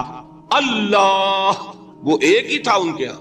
قرآن میں آتا ہے ان سے پوچھئے وَلَئِن سَأَلْتَهُم مَّنْ خَلَقَ السَّمَاوَاتِ وَالْأَرْضَ لَيَقُولُنَّ اللَّهُ، جب ان سے کہا جاتا ہے کہ کس نے پیدا کیا آسمان اور زمین کو، یہ فوراً کہیں گے اللہ نے۔ فَأَنَّىٰ يُؤْفَكُونَ، تو یہ ماننے کے بعد کدھر جا رہے ہیں؟ وہ کیا کہتے تھے کہ وہ بڑا اللہ تو ایک ہی ہے، لیکن چھوٹے آلہہ ہیں۔ آلہہ اور اللہ میں وہی فرق ہے جو کیپٹل جی کا گاڈ اور چھوٹے جی سے گاڈز اینڈ گاڈیسز۔ وہی فرق ہے کہ جو مہادیو اور دیویوں اور دیوتاؤں میں ہے وہی وہاں تھا اللہ، وہ ایک اور سپریم، سب سے بالا تر، اس سے اوپر کوئی نہیں، تخلیق میں اس کا کوئی ساجی نہیں، لیکن اس نے کچھ آلہہ ہیں جنہیں کچھ اختیارات تقسیم کیے ہوئے، کچھ اس کے لاڈلی ہستیاں ہیں جو سفارش کر سکتی ہیں۔ بس یہ شرک تھا مشرکین مکہ کا۔ بات سمجھ رہے ہیں؟ اس کا جائزہ لیں گے تو آپ کو، اور جو آج شرک کی اقسام میں بیان کروں گا اس کو ہاتھ میں لیں گے تو کسی موحد کا تلاش کرنا مشکل ہو جائے گا۔ ڈھونڈ اب ان کو چراغ رخ زیبا لے کر، آج جن کا نام مسلمان ہے ان کی اکثریت کسی نہ کسی نوع کے شرک میں مبتلا ہے۔ اب آئیے اقسام شرک۔ اقسام شرک میں بھی وہی کیفیت ہے جو نفاق کے بارے میں میں نے عرض کی تھی کہ ایک تقسیم یہ ہے جو علماء نے کی ہے، ایک ہے عقیدے کا نفاق، ایک ہے عمل کا نفاق۔ اسی طرح ایک ہے عقیدے کا شرک، ایک ہے عمل کا شرک۔ عقیدے میں نہیں ہے، عمل میں ہے۔ ایک تقسیم آپ نے سنی ہوگی شرک جلی، شرک خفی، ایک ہے ننگا شرک، کھلم کھلا شرک، ایک ہے چھپا ہوا شرک جو نظر نہیں آتا۔ لیکن ایک مغالطہ اپنے دل سے نکال دیجئے، بعض لوگ شرک خفی کو شرک نہیں سمجھتے، یہ بہت بڑی غلطی ہے۔ اگر وہ شرک نہ ہوتا تو حضور اسے شرک نہ کہتے، کوئی اور لفظ۔ عربی زبان کا دامن جو ہے محدود نہیں ہے، پھر اس کے لیے کوئی اور لفظ اختیار فرمایا جاتا ہے وہ شرک۔ لیکن ایک شرک ہے جلی جو نمایاں ہے، نظر آ رہا، ایک ہے شرک خفی جو نظر نہیں آ رہا۔ اور وہ کتنا خفی ہو سکتا ہے اس کی ایک مثال دی حضور نے۔ شرک خفی اتنا خفی ہو سکتا ہے، ذرا مبالغہ دیکھیے جو حضور نے بات کو سمجھانے کے لیے مثال میں جو مبالغہ اختیار فرمایا۔ ایک سیاہ اندھیری رات میں ایک سیاہ پتھر پر ایک سیاہ چیونٹی کو رینگتے ہوئے دیکھنا جتنا مشکل ہے اتنا ہی شرک خفی کا پہچاننا مشکل ہے۔ بتائیے، آپ نے فرمایا انا افصح العرب، میں عرب کا فصیح ترین انسان ہوں، اس سے آگے کوئی مثال دی جا سکتی ہے؟ اندھیری رات، تاریک رات، پتھر سیاہ، چیونٹی سیاہ، کون دیکھ سکتا؟ جتنا اس کو دیکھنا ناممکن ہے اتنا ہی شرک خفی کا پہچاننا مشکل ہے۔ گویا کہ اس سے تو اللہ ہی بچائے گا تو انسان بچے گا۔ ایک آخری بات تمہیداً اور عرض کر دوں، پھر میں چلوں گا اقسام پر۔ میری جو باتیں آپ کے سامنے آئی اس سے ایک منطقی نتیجہ نکلتا ہے، کوئی شخص اگر حقیقتاً شرک سے بچ جائے، واقعتاً شرک سے بچ جائے، ہر قسم سے بچ جائے، اس سے بھی اوپر کوئی انسان ہوگا۔ گویا کہ یہ آخری منزل ہے، یا یوں کہیے کہ جس شخص کے بارے میں اللہ تعالیٰ یہ مان لے کہ میرا یہ بندہ شرک سے بری ہے، اس سے بڑی سند کوئی ہے؟ دی ہائیسٹ ٹیسٹیمونیل، سب سے بڑی سند، سب سے بڑی تعریف جو بندے کی ہو سکتی ہے وہ کیا ہے؟ یہ مشرک نہیں ہے۔ یہی وجہ دیکھیے آپ قرآن مجید میں حضرت ابراہیم کے ذکر میں دیکھیں گے، ابراہیم کا مقام کیا ہے؟ خلیل اللہ، ابو الانبیاء، امام الناس، تین نسبتیں ہیں، تینوں بڑی عظیم۔ اللہ کے ساتھ نسبت کیا ہے؟ خلیل، واتخذ اللہ ابراہیم خلیلا۔ ابو الانبیاء، کتنے نبی ہیں ان کی نسل میں؟ اسحاق اور اسماعیل سے چلیے، پھر یعقوب اور یوسف، اور پھر چلیے موسیٰ اور ہارون، اور پھر چلیے سارے انبیاء بنی اسرائیل کے، حضرت عیسیٰ، پھر یہاں تک کہ محمد الرسول اللہ کس کی اولاد ہے؟ ابراہیم کی، ابو الانبیاء۔ اور نمبر 3، انی جاعلک للناس اماما، امام الناس۔ اور قرآن میں جو سب سے بڑی سند انہیں دی جاتی ہے وہ کیا؟ وما کان من المشرکین، وہ ابراہیم مشرکین میں سے نہیں تھے۔ معلوم ہوا کہ یہ سب سے بڑی سند ہے، سب سے بڑا سرٹیفکیٹ ہے، سب سے بڑا ٹیسٹیمونیل ہے جو اللہ کی طرف سے کسی کو مل جائے۔ استخارہ ایک بہت اچھا کام ہے۔ وہ کیا ہے؟ استخارے کے معنی ہے خیر طلب کرنا، اور اس کی ایک دعا ہے جو اللہ تعالیٰ نے، اللہ کے رسول نے سکھائی ہے صحابہ کو، اور صحابہ یہ کہتے ہیں کہ ہمیں اس طرح یہ دعا اللہ کے رسول نے سکھائی جیسے قرآن سکھایا، یعنی اتنی اہمیت کے ساتھ۔ اس کا مسئلہ کیا ہوتا ہے کہ آپ ایک کام کرنے چلے ہیں، ابھی آپ کا دل جو ہے وہ کچھ تذبذب میں ہے کہ یہ کام ٹھیک ہے یا نہیں ہے، اس کا نتیجہ اچھا ہوگا کہ نہیں ہوگا، یہ بیل منڈے چڑھے گی کہ نہیں چڑھے گی۔ تو اس جو آپ کا جو اندر کا جو تذبذب ہے، اس کو ختم کرنے کے لیے دعا کی جاتی ہے کہ اے اللہ میں تیرے علم سے خیر چاہتا ہوں، اللہم انی استخیرک بعلمک واستقدرک بقدرتک، اور جو تیری قدرت ہے اسی سے میں چاہتا ہوں کہ قدرت کچھ حاصل ہو جائے، فیصلہ کر۔ تو اس کے بعد فرماتے ہیں فإنک تعلم ولا اعلم، تو جانتا ہے میں نہیں جانتا، وتقدر ولا اقدر، اور تجھے قدرت حاصل ہے مجھے نہیں حاصل۔ اب آیا اصل، اللہم ان کنت تعلم ان ھذا الامر خیر لی فی دینی و معاشی و عاقبت امری، اے اللہ اگر تیرے علم میں یہ ہے کہ یہ کام میں اپنی بیٹی کا رشتہ فلاں سے کرنے چلا ہوں، اگر تیرے علم میں یہ ہے کہ یہ بہتر ہے میری آخرت اور دنیا کے اعتبار سے اور نتائج کے اعتبار سے، فاقدرہ لی، تو پھر اس کو طے کر دے میرے لیے، ویسرہ لی، میرے لیے آسان کر دے، ثم ارضنی بہ، پھر مجھے اس پر راضی۔ وَإِن كُنتَ تَعْلَمُ، اگر تو یہ جانتا ہو، تیرے علم میں یہ ہو، ان هذا الامر شر لی فی دینی وعاشی وعاقبۃ امری، کہ یہ کام تو میرے لیے شر ہے، اصل میں مجھے نظر تو نہیں آ رہا نا، میں تو شارٹ سائٹڈ ہوں، تو جانتا ہے کہ خیر ہے یا شر ہے، اگر یہ شر ہے تو اسے پھیر دے، دور کر دے، اپنی قدرت سے اس کو ہٹا دے، مجھے اس سے ہٹا دے، اسے مجھ سے ہٹا دے، وَاقْدُرْ لِي الْخَيْرَ حَيْثُ كَانَ، اور جہاں سے بھی ہو مجھے خیر عطا فرما، ثم ارضنی بہ، اور پھر اس پر مجھے راضی۔ یہ ہے دعائے استخارہ، اللہ تعالیٰ سے فیصلہ چاہنا۔ اس کے بعد اللہ تعالیٰ جو ہے انسان کے دل کو جما دیتا ہے کسی ایک۔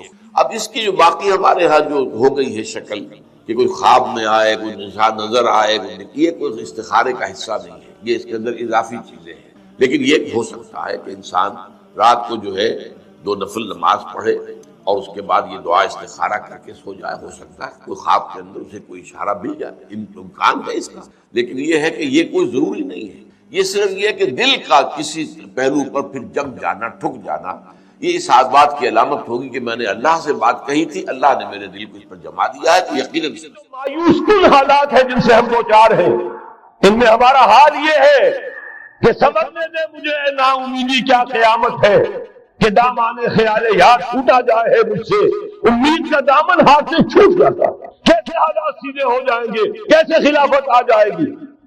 جیسے قرآن مجید میں تذکرہ ہے، جب پہلی مرتبہ یروشلم کو برباد کیا ہے نبوکدنضر نے، حضرت عزیر جب آئے ہیں وہاں دیکھا شہر کو، کوئی متنفس نہیں، کوئی 2 انچ سلامت نہیں، ان کی زبان سے الفاظ نکل گئے، انا یحیی ھذہ اللہ بعد موتہا، یہ بستی جو ایسے ویران ہو گئی اللہ اسے کیسے دوبارہ زندہ کرے گا۔ سورہ بقرہ میں واقعہ مذکور ہے، میں صرف حوالہ دے رہا ہوں۔ آج وہی حال ہمیں نظر آ رہا ہے، دنیا میں خلافت کیسے آ جائے گی؟ یہاں پر ڈنکا بج رہا ہے امریکہ کا، یہاں تو طاقت وہ ہے، اسرائیل کا خنجر جو ہے عالم عرب میں بھکا ہوا ہے، اور غیر عرب مسلم ورلڈ میں بھارت کا خنجر، اور دونوں خنجر کا نشان ہے۔ کبھی نقشہ دیکھا ہو، اسرائیل تو واقعتاً خنجر کے مانند تھا، جب تک یہ ویسٹ بینک شامل نہیں ہوا تھا اس کی شکل بالکل خنجر تھی، اوپر دستہ اور نیچے وہ پھل، عالم عرب کے سینے میں پیبس۔ یہی بھارت کا حال ہے، آپ نقشہ دیکھیے، کشمیر خنجر کے دستے کے مانند ہے اور نیچے وہ تکون جا رہی ہے، اور اسی نے جدا کیا ہے عالم اسلام کا ایک حصہ جو مغربی پاکستان کے ساتھ ہو گیا، اور وہ جو بنگال مشرقی پاکستان سے ہوتے ہوئے انڈونیشیا ملائیشیا علیحدہ ہو گئے۔ اس پورے کو ذہن میں رکھیے تو یہاں بھی وہ خنجر اسی طرح پہ بس۔ حالات اتنے مایوس تھے، ہماری کوئی حیثیت نہیں، ہمارے حکمرانوں کے دنیا میں مذاق ہوتے ہیں، ہمارے وسائل ان کے میرے تسلط ہے، ان کے قبضے میں ہے، ہماری پالیسیاں وہ بناتے ہیں، ہمارے لیے بجٹ انسٹرکشن وہاں سے آتی ہیں، ٹیکسیشن پالیسیز ان کے احکام کے مطابق بنتی ہیں، پھر کہاں سے ہو جائے گا؟ انا یحیی ھذہ اللہ بعد موتہا، کیسے پیدا کرے گا؟ میں اس کے لیے آپ کو یہ حدیث سے سنانا چاہتا ہوں تاکہ وہ یقین پیدا ہو۔ ایمان بالغیب جو پہلی شرط ہے قرآن مجید کی ہدایت سے استفادے کی، الف لام میم ذالک الکتاب لا ریب فیہ ھدی للمتقین الذین یؤمنون بالغیب۔ نبی نے خبر دی صلی اللہ علیہ وسلم، اور آپ نے اپنی تاریخ، اپنی امت کی کل تاریخ کے 5 ادوار گنا دیے۔ حضرت نعمان بن بشیر کی حدیث، مسند احمد بن حنبل، تکون النبوۃ فیکم ما شاء اللہ ان تکون، مسلمانوں تمہارے مابین نبوت قائم رہے گی، موجود رہے گی، یعنی میں بنفس نفیس تمہارے مابین رہوں گا جب تک اللہ چاہے گا۔ شکر یرفع اللہ اذا شاء یرفعها، پھر جب اللہ چاہے گا نبوت کو اٹھا لے گا، یعنی میرا انتقال ہو جائے گا۔ دوسرے دور کی خبر دی، ثم تکون خلافت علی منہاج النبوہ، پھر ایک دور آئے گا خلافت کا، نبوت کے نقش قدم پر کوئی فرق نہیں ہوگا، وہی نظام جو میں نے قائم کیا ہے یوں کا تو قائم رہے گا، میرے نقش قدم پر وہ خلافت ہوگی۔ فرمایا وہ بھی رہے گا جب تک اللہ چاہے گا، پھر وہ بھی ختم ہو جائے گا۔ پھر فرمایا تیسرا دور آئے گا، ثم تکون ملک عاظم ظالم ملوکیت، بادشاہ محل بنیں گے، ٹھاٹ جمیں گے، ظلم کا سکہ روا ہوگا، ناجائز قتل ہوں گے، حجاج ابن یوسف کے ہاتھوں سینکڑوں تابعی محمد ابن قاسم بلا کر شہید کر دیے گئے، ورنہ اسی وقت پورا یہ جزیرہ نما ہند جو ہے، انڈین پیننسولا، اس وقت پورا کا پورا مسلمان ہو جاتا۔ لیکن ملوکیت کو کبھی یہ برداشت نہیں ہوتا کہ کوئی شخص پبلک کے اندر مقبول ہونا شروع ہو جائے، پاپولر ہونا شروع ہو جائے۔ ان کے اقتدار سے یہ خطرہ ہو سکتا تھا۔ اسی دور ملوکیت میں واقعہ کربلا ہوا، حسین ابن علی رضی اللہ تعالی عنہما شہید ہوئے۔ اسی ظالمانہ حکومت کے دور میں واقعہ ہررہ ہوا، مدینے کی بے حرمتی ہوئی 3 دن تک۔ اسی کے دور میں حضرت عبداللہ ابن زبیر رضی اللہ تعالی عنہما شہید ہوئے۔ میں اب کیا گنواؤں؟ حضور نے جب فرمایا ثم تکون ملکا عاضا، کاٹ کھانے والی ملوکیت، یہ اسی کی شرح۔ فرمایا یہ دور بھی رہے گا جب تک اللہ چاہے گا، پھر جب اللہ چاہے گا اسے بھی اٹھا دے، پھر چوتھا دور آئے گا ثم تکون ملکا جبریا، پھر بادشاہی ہوگی غلامی کے ساتھ۔ میں نہیں کہہ سکتا اس وقت صحابہ نے اس کا مطلب کیا سمجھا ہوگا، اب کیونکہ یہ دور ہمارے سامنے سے گزر چکا ہے، بلکہ ایک اعتبار سے ہم اسی دور میں سانس لے رہے ہیں۔ لہٰذا بات سمجھ میں آ رہی ہے کہ وہ ملوکیت چاہے ظالم تھی، بادشاہ مسلمان تو تھے، کلمہ گو تو تھے، ان میں بہت اچھے بھی ہوئے ہیں۔ تاریخ انسانی میں مسلمانوں کے جیسے عمدہ مثالیں ہیں عمدہ بادشاہوں کی، شاید تاریخ کے اندر کوئی اور مثالیں پیش نہ کی جا سکتی۔ لیکن یہ کہ اس کے بعد جو دور آیا، کہیں ہم تاج برطانیہ کے غلام بن گئے، ملکہ برطانیہ، شاہ برطانیہ، ہز میجسٹیز گورنمنٹ، ہر میجسٹیز گورنمنٹ، کہیں فرانس کے، کہیں اٹلی کے، کہیں ہالینڈ کے، کہیں اور کسی کے، فرانس کے، اس طرح سے پورا عالم اسلام جو ہے کولونیل دور کے اندر غلامی کے دور میں چلا گیا۔ یہ چوتھا دور تھا، لیکن یہاں تھوڑا سا توقف کر لیجئے، یہ چوتھا دور ایک درجے میں ختم ہو گیا ہے، کہتے ہیں دنیا والے کولونیل دور ختم ہو گیا، حقیقت میں ختم نہیں ہوا، براہ راست حکمرانی ختم ہوئی ہے، انڈائریکٹ رول جاری ہے، ریموٹ کنٹرول کے ذریعے سے وہی حکومت کر رہے ہیں، بٹن وہی سے دبتے ہیں، ہم جا کر جھولیاں انہی کے ساتھ پساتے ہیں، انہی سے کبھی سرمایہ کاری کی بھیک مانگتے ہیں، کبھی قرضوں کی بھیک مانگتے ہیں، ان کے چشم ابرو کے اشاروں کے منتظر رہتے ہیں۔ ہماری جنگ اور صلح ان کے تابع ہے، ہمارے تمام وسائل ان کے تسلط میں ہے۔ وہ دور ابھی ختم نہیں ہوا، فرق صرف یہ ہے پہلے براہ راست حاکم تھے، آج بالواسطہ حاکم۔ لیکن حضور نے فرمایا صلی اللہ علیہ وسلم یہ دور بھی ختم ہو کر رہے گا۔ وہ سمجھیے جیسے کراچی میں لانڈی کورنگی میں کئی نمبر آتے ہیں بسوں میں، Karachi Landhi number 1، Landhi number 2، Landhi number 3، پھر کہیں 3.5 بھی ہوتا ہے۔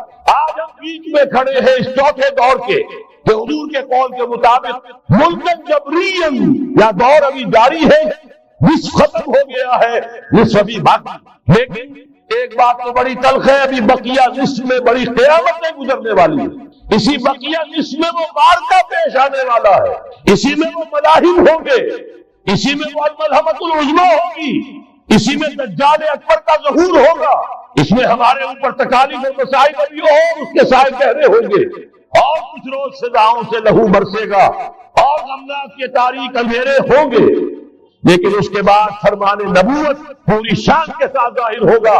ثم تکون خلافت علی منہاج النبوہ، پھر دور آئے گا خلافت علی منہاج النبوہ کا، دوبارہ وہی دور، بعد ہی وہ نظام جو محمد رسول اللہ نے قائم فرمایا صلی اللہ علیہ وسلم، دنیا میں دوبارہ قائم ہو کر، میرے کئی دوستوں نے کہا ہو کر رہے گا، میں یقین کے ساتھ کہتا ہوں ہو کر رہے گا، صرف یہ کہ ہم یہ نہیں کہہ سکتے ابھی اس میں کتنی دیر ہے۔ جیسے قرآن مجید میں کئی جگہ حضور سے کہلوایا گیا، نبی کہہ دیجئے ان ادری اقریب ام بعید ما توعدون، لوگ جو وعدہ تم سے کیا جا رہا ہے یہ تو میں نہیں کہہ سکتا، وہ جلدی پورا ہوگا یا دیر میں ہوگا، ضرور پورا۔ ان اللہ لا یخلف المیعاد، اللہ تعالیٰ اپنے وعدے کی خلاف ورزی نہیں کرتا۔ تو محمد رسول اللہ صلی اللہ علیہ وسلم کی دی ہوئی نوید، دوبارہ خلافت علی منہاج النبوہ کا نظام قائم ہوگا۔ اس نشست کے اعتبار سے میرا الوداعی تحفہ ہے، اور وہ یہ کہ میری جو دینی، ملی، تاریخی، سیاسی، عمرانی جو سوچ جو فکر ہے جو 50 برس سے زائد عرصے کے مطالعے اور غور و فکر پر مبنی، جس مطالعے میں میری آنکھیں بنیادی طور پر قرآن و حدیث ہیں، لیکن یہ کہ دنیا کا مشاہدہ، کھول آنکھ، زمین دیکھ، فلک دیکھ، فضا دیکھ، دنیا میں کیا ہو رہا ہے، کیا کیا عوامل ہیں، ماضی کیا تھا، ہم کہاں کھڑے ہیں، اب کہاں جانا ہے، اس پر میری ایک سوچ ہے، میرا فکر ہے۔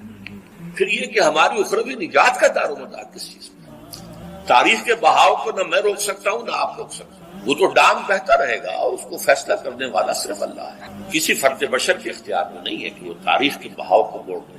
ہاں، محمد رسول اللہ نے موڑا تھا صلی اللہ علیہ وسلم، لیکن یہ ہے کہ ہم اس تاریخ کے بہاؤ میں تنکوں کی طرح بہتے چلے جائیں، یا یہ کہ ہمیں کچھ کرنا ہے۔ اس اعتبار سے میں اپنے فکر کا خلاصہ آج آپ کی خدمت میں پیش کروں گا، وہ میرا اس سلسلہ اجتماعات کے اعتبار سے الوداعی تحفہ ہو۔ اب میں آغاز کر رہا ہوں۔ پہلی بات، اس سبب میں 3 باتیں مجھے کہنی ہیں۔ سب سے پہلی بات یہ کہ زندگی کی سب سے بڑی حقیقت موت ہے۔ ہم بھلائے رکھتے ہیں، اپنے ذہن سے اسے دور رکھتے ہیں، لیکن واقعہ یہ ہے کہ زندگی کی سب سے بڑی حقیقت موت ہے۔ خدا کے منکر پیدا ہوئے ہیں، لیکن موت کا انکار کرنے والا بھی کوئی پیدا نہیں ہوا۔ اس لیے میں نے آیت آپ کو سنائی، کل نفس ذائقۃ الموت، ہر سی نفس کو موت کا مزہ چکھنا ہے، ہر جاندار کو موت کا مزہ چکھنا ہے۔ ثم الینا ترجعون، پھر ہماری طرف لوٹا دیے جاؤ۔ تو زندگی کی سب سے اہم حقیقت موت، اور موت کے بعد رجوع اللہ، آخرت، یہ سب سے بڑی حقیقت ہے۔ ایک حقیقت سب مانتے ہیں، سب جانتے ہیں، دوسری حقیقت کے اوپر پردہ پڑا۔ میں نے اس اعتبار سے نوٹ کیا، یہ الفاظ قرآن میں 3 مرتبہ ہے، کل نفس ذائقۃ الموت، ہر جاندار کو موت کا مزہ چکھنا۔ انبیاء اس سے مستثنا نہیں رہے، رسول اس سے مستثنا نہیں رہے، اولیاء اللہ مستثنا نہیں رہے۔ وقتی طور پر استثناء حضرت عیسیٰ کا ہے کہ ابھی وہ زندہ ہے، لیکن عیسیٰ یاتی علیہ الموت، حضور نے فرمایا عیسیٰ پر بھی موت آئے گی، جب دوبارہ آئیں گے زمین پر اتریں گے، پھر اس کے بعد اوپر موت وارد ہوگی، ان کی نماز جنازہ پڑھی جائے گی، انہیں دفن کیا جائے گا حضور کے پہلو میں، شادی بھی کریں گے، اولاد بھی ہوگی۔ باقی تو یہ ہے کہ کل نفس ذائقۃ الموت، سب کو موت کا مزہ چکھنا ہے۔ عیسیٰ بھی بالآخر اس سے مستثنا نہیں رہے گے، بلکہ قرآن میں ایک جگہ کہا گیا ہے افإن مت فهم الخالدون، کیا ہے نبی اگر آپ کا انتقال ہو گیا تو یہ کیا ہمیشہ رہیں گے؟ کون ہے دنیا میں جو ہمیشہ رہے؟ انتقال تو ہونا، آپ کا بھی ہونا ہے۔ انک میت وانہم لمیتون، یہ تو مختصر ترین الفاظ تھے۔ اس سے آگے بڑھیے، سورہ انبیاء میں فرمایا کل نفس ذائقۃ الموت وَنَبْلُوكُمْ بِالشَّرِّ وَالْخَيْرِ فِتْنَةً وَإِلَيْنَا تُرْجَعُونَ، ہر جاندار کو موت کا مزہ چکھنا ہے، اور اس سے پہلے پہلے ہم تمہیں آزماتے رہیں گے، خیر کے ذریعے بھی، بھلائی دے کر، صحت دے کر، دولت دے کر، اولاد دے کر، شہرت دے کر، اور برائی کے ذریعے سے بھی، تنگ دستی دے کر، بے عزتی دے کر، اہانت دے کر، ذلت دے کر، وَإِلَيْنَا تُرْجَعُونَ، اور پھر ہماری طرف لوٹائے جاؤ گے۔ یہ وہ دوسری حقیقت جو میں نے کہا کہ جس پر پردہ پڑا، بہت بڑا پردہ۔ لوگ یہی سمجھتے ہیں کہ یہی دنیا کی زندگی ہے۔ قرآن کہتا ہے ان الدار الآخرۃ لہی الحیوان لو کانوا یعلمون، یہ تو آخرت والی زندگی ہے جو اصل زندگی، کاش کہ نہ۔ اس سے بھی زیادہ تفصیل سے یہ آل عمران میں آئی ہے، کل نفس ذائقۃ الموت وانما توفون اجورکم یوم القیامہ، ہر جاندار کو موت کا مزہ چکھنا ہے، اور پھر تمہیں پورا تمہارا اجر اور بدلہ دے دیا جائے گا قیامت کے دن۔ فمن زحزح عن النار وادخل الجنۃ فقد فاز، جو کوئی آگ سے بچا لیا گیا اور جنت میں داخل کر دیا گیا وہ تو کامیاب۔ اللہم ربنا اجعلنا منہم، اللہم ربنا اجعلنا منہم، اللہم ربنا اجعلنا منہم۔ وما الحیات الدنیا الا متاع الغرور، اور دنیا کی زندگی تو سوائے دھوکے کے سامان کے اور کچھ نہیں۔ دھوکہ کس معنی میں؟ یہ تمہیں اصل زندگی سے غافل کر دیتی۔ تم کہیں سفر پر جا رہے تھے، تمہارا کہیں گھر تھا، تمہیں واپس آنا تھا، تم راستے ہی میں کسی دلچسپی میں ایسے مگن ہوئے کہ گھر بار سب بھول گئے۔ یہ تو تمہارا عارضی سے سفر تھا، تم نے اسی کو اپنی منزل بنا لیا، اپنا ٹھکانہ بنا لیا، تو دھوکہ دیا شاید۔ ویسے دنیا کی زندگی دھوکہ نہیں ہے، بڑی حقیقت ہے، اس لیے کہ حضور نے فرمایا ہے انما الدنیا مزرعۃ الآخرہ، یہ دنیا آخرت کی کھیتی ہے، یہاں بو گے تو وہاں کاٹو، یہاں کچھ کمائی کرو گے تو وہاں اس کا بدلہ ملے۔ اس اعتبار سے دنیا بہت بڑی حقیقت ہے، ایک ایک لمحہ بہت بڑی قیمتی شے ہے، لیکن اگر یہ دنیا تمہیں آخرت سے غافل کر دے تو اس سے بڑا دھوکے باز ہو، یہ اصل دجال ہے۔ میں نے تقریباً 60 برس کی عمر کو جب میں پہنچا تھا تو موت کا انتظار شروع کر دیا تھا. میرے قریبی احباب کو معلوم ہے میں کہتا رہا, یہ بھی کہتا رہا کہ بھائی میں اپنے حصے کا کام کر چکا. جتنی صلاحیت اللہ نے دی تھی, جتنی بھی میرے اندر استعداد تھی, میں اس کو بھرپور طریقے پر استعمال کر چکا. دم واپسی برسر راہ ہے عزیز و اللہ اللہ, یہ میرا معاملہ رہا ہے 60 برس کی عمر سے. اس کے بعد اللہ نے مزید 14 برس دیے ہیں. یہ نافلۃ لک کے درجے میں کہتے ہیں, اس کا اللہ کا عطیہ خصوصی ہے, نفل ہے. ہمیشہ کہتا رہا مصنون زندگی تو 61 برس ہے ہمارے حساب سے. علامہ اقبال کے بارے میں سنا ہے کہ رویا کرتے تھے کہیں میری عمر حضور کی عمر سے زیادہ نہ, وہ 6 مہینے کم ہی رہی ہے. جو حضور کی عمر تھی وہی حضرت ابو بکر کی, وہی حضرت عمر کی, وہی حضرت علی, ہاں حضرت عثمان 82 برس کے. پھر یہاں کے مجددین میں سے وہی عمر حضرت شیخ احمد سرہندی کی, وہی شاہ ولی اللہ دہلوی کی, ہاں شیخ عبدالحق محدث دہلوی رحمۃ اللہ علیہ 82 برس کی.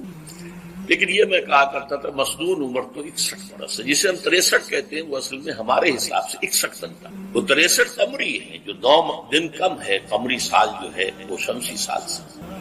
بہرحال میں اس وقت سے منتظر تھا, لیکن جو بھی وقت اللہ نے دیا ہے اللہ کا شکر ہے, وہ مفید کاموں میں لگا ہے. ان میں خاص طور پر میں سمجھتا ہوں کہ اللہ کا مجھ پر سب سے بڑا احسان, اور مجھے پر نہیں, بہت بڑے پیمانے پر لوگوں کو جو احسان ہوا, وہ میرا 1998 کا دورہ ترجمہ قرآن ہے جو کراچی میں. 1998 کے مارچ میں میرا بڑا آپریشن ہوا, دونوں گھٹنے تبدیل کیے گئے. لیکن 98 کے آخر میں, حالانکہ میں چل نہیں سکتا تھا, کراچی میں مسجد جو ہے اونچی ہے, دوسری منزل پر ہے, تو خاص ریمپ بنایا گیا جس کے ذریعے میں ویل چیئر پر مجھے لے جایا جاتا تھا. میں نے درس دیا. اس درس کی گزشتہ چند سالوں سے پوری دنیا میں جو گونج ہوئی ہے اللہ کے فضل و کرم سے, اللہ کا کوئی حکمت خداوندی اس کے ساتھ وابستہ ہے. اس میں میرے کسی کام کو دخل نہیں ہے, میری کسی کوشش کو دخل نہیں. میں نے تو جو درس میں دیتا آ رہا تھا 85 سے دورہ ترجمہ قرآن, البتہ یہ بات ضرور ہے کہ میں نے محسوس کیا تھا کہ سن 98 کے اس درس میں دورہ ترجمہ قرآن کے مجھے خصوصی انشراح حاصل تھی. میری ساری گفتگو کا حاصل کیا ہے؟ دیکھیے, نظریاتی تحریکوں کا تعلق اشخاص سے نہیں. ٹھیک ہے, کوئی اس کا داعی ہوتا ہے, کوئی اس کا مؤسس ہو جاتا ہے, کوئی اس کا آغاز کرنے والا ہوتا ہے, لیکن نظریاتی تحریک افراد سے وابستہ. افراد آتے چلے جاتے ہیں اپنا اپنا حصے کا کام کر کے, جس کو جتنا مقدر ہے, جس کی اللہ تعالیٰ کی طرف سے توفیق ہے, وہ اپنا کام کرے گا, چلا جائے گا. یہ چمن یوں ہی رہے گا اور ہزاروں جانور اپنی اپنی بولیاں سے بول کر اڑ جائیں گے. مبارک ہیں وہ لوگ جنہیں قرآن کی بولی بولنا نصیب ہو جائے گا. وَإِنِّي أَحْسَبُ أَنِّي مِنْهُمْ, مجھے گمان ہے, اللہ کا فضل ہے کہ میں ان میں سے ہوں. میں نے قرآن کی بولی بولی ہے, اور قرآن مجید کو جیسا کہ وہ ہے ایز اٹ از, اپنے کو مذمومہ خیالات, اپنے کوئی ذہن سے زائدہ نظریات کو اس میں دخل نہیں. جسے انگریزی میں آپ آبجیکٹو, خالص معروضی طور پر قرآن کو پڑھا, قرآن کو قرآن سے سمجھائے, یا پھر سیرت رسول سے سمجھائے. میں لفظ سنت کی بجائے سیرت استعمال کروں. قرآن مجسم حضور تھے صلی اللہ علیہ وسلم, اور حضور کی سیرت اور حیات جو ہے وہ قرآن مجید کی اصل تفسیر ہے. یہ حقیقت بھی بہت کم لوگوں کی. وہ احادیث کا نام تو لیتے ہیں, احادیث نہیں ہے, سیرت بھی تو احادیث ہی سے ملی, لیکن میں خاص طور پر سنت یا حدیث کی بجائے سیرت کروں. قرآن کی 2 سورسز ہیں, قرآن خود اور سیرت رسول صلی اللہ علیہ وسلم.